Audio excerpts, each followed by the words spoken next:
And it's like, no. That's the blueprint, bud. Yeah, like you could do it. We all could do it because we all know that. Nah, like I don't respect that. I feel like that's why Rolling Stone made that article about him, about how it was and then on the flip side, you turn around and say, don't listen to secular music. But it's like, I think that's a fair point. But that's been Christian music historically, unfortunately. Like that's always been like. Ruslan. I think there is a disconnect in terms of just relationships. It's relationships for real. Yeah, like being willing to just build and have conversations and all these sorts of things. And I think it's also a lack of imagination from certain artists, because artists low key don't be business people. You know, they don't be business people. And so like we'll look at right or wrong, good or bad. Like we'll look at a Montel Fish and we'll look at a Nick D, or we'll look at a Paul Russell or Foggy. And these are all guys that come from the space, right? And so we'll just look at them and be like, wow. And it's like, no. You could do that. That's the blueprint, bud. Yeah, like you could do it. We all could do it because we all know that a lot of the Christian hip hop is amazing. Like the music is actually, in my opinion, better than the stuff in the world. Some of it. You know what I mean? I'd say a high percentage of it. Percentage? I say a very high percentage of it. I disagree. I say you remove the elites. Like you remove like what is the cream of the crop of CHH of secular music. Oh, okay. Like remove Kendrick Cole, remove like lyrical miracle stuff. Like the average, I think, of Christian hip hop is substantially better than the average of I rock with that. Whatever is happening in the world. And I would say it's a lot more used to, because it's a lot more rappers than the Futures, the Drakes, the Kendrick. Right. It's hundreds of thousands of rappers. Right. And I would say a lot of times, man, like if I'm comparing Andy to Drake, I think Drake been striking out. You know what I'm saying? I think Drake's been throwing up duds. Yeah, for sure. And I feel like Andy takes this stuff so seriously that it's seldom Andy's gonna strike out. Yeah, and I think sometimes like the music with Andy might be better because he too is also personable.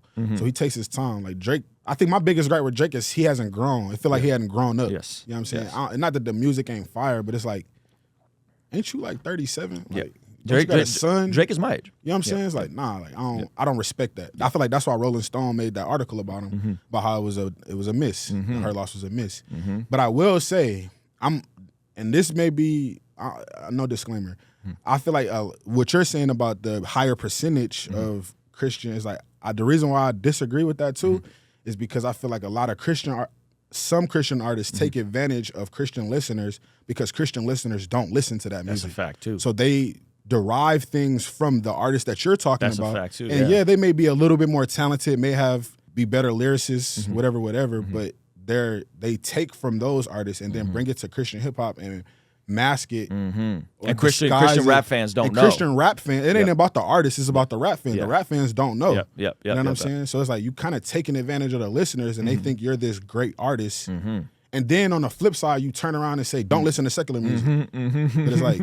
Sounds like a conflict of interest. You're literally getting your style and some ideas from the artist you're telling your listeners to not listen to. That's good. So now you kind of like sneak dissing. Yeah. I think that's a fair point. But that's been Christian music historically, unfortunately. Like that's always been like...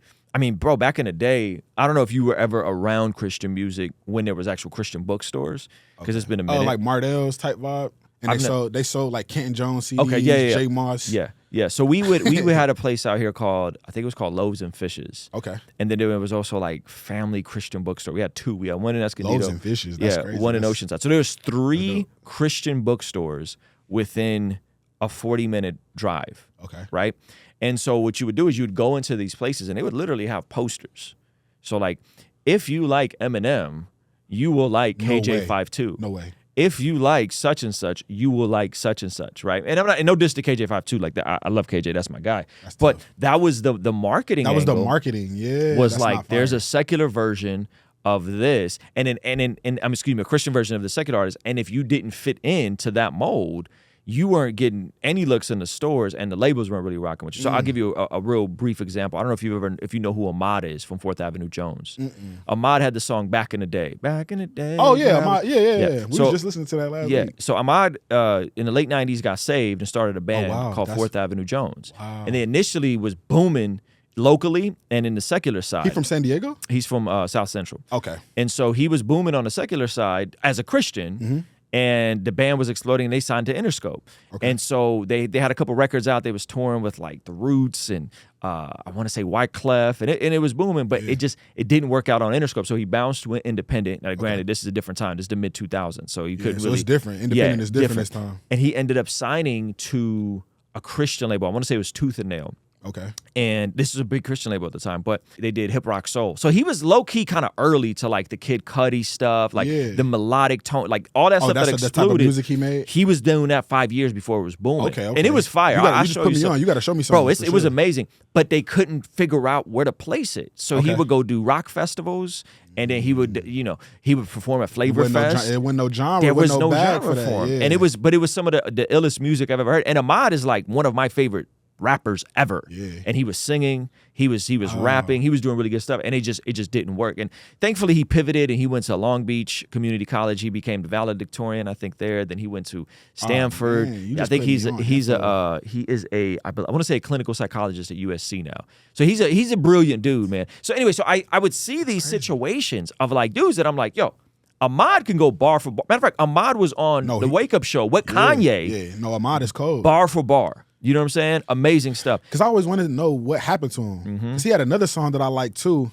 And it's like, he never made music again. It's like, that's what I felt like. But he put out a lot of music, but it was a different time back then it was to be different. independent, trying to figure it out, and then like come from a major label, go back independent.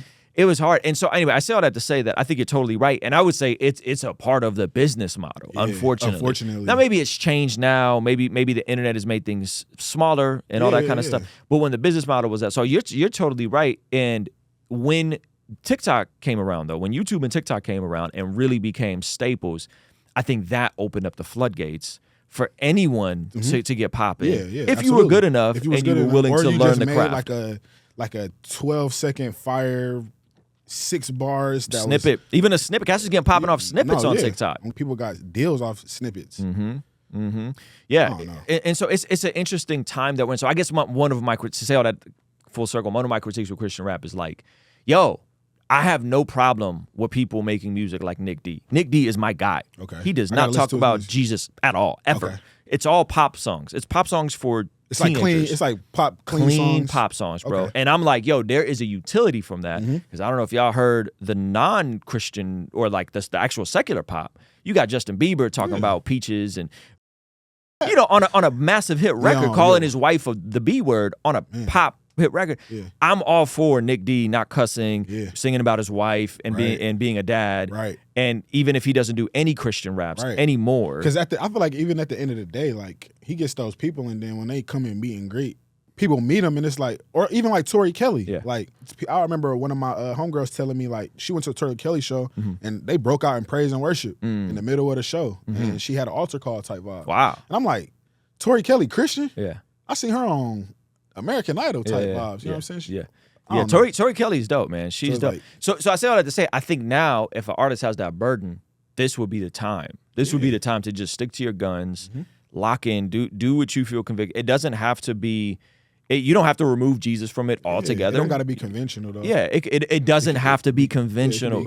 You could do what you want, but the tough part is, again, artists like just want to make music and don't want to learn the TikToks and the YouTube Shorts and the IG Reels. They don't want to learn content. I was that person. I was that person. And so what you feel like you're shifting and slowly kind of changing? I'm trying to learn how to. I'm in the process of learning how to do content that doesn't feel out of character for me. 'Cause I'm a very quiet person. Like I'm on Instagram, but I show you what I want you to see. You know what I'm saying? Like. Hey, if you enjoyed this video and you want to see the full extended version of this podcast, be sure to sign up for our Patreon community for only $5 a month. It'll really help us continue contextualizing the gospel using YouTube, media, and podcasting. And in exchange, you will get full unedited versions of the podcast, of our daily after party streams, a discount for our merch store, and exclusive access to our private Discord server. It's only $5 a month. The link for Patreon is in the description of this video, as well as the pinned comment below. Again, hit the link in the description, sign up now, and I'll see you over there, all right? Peace.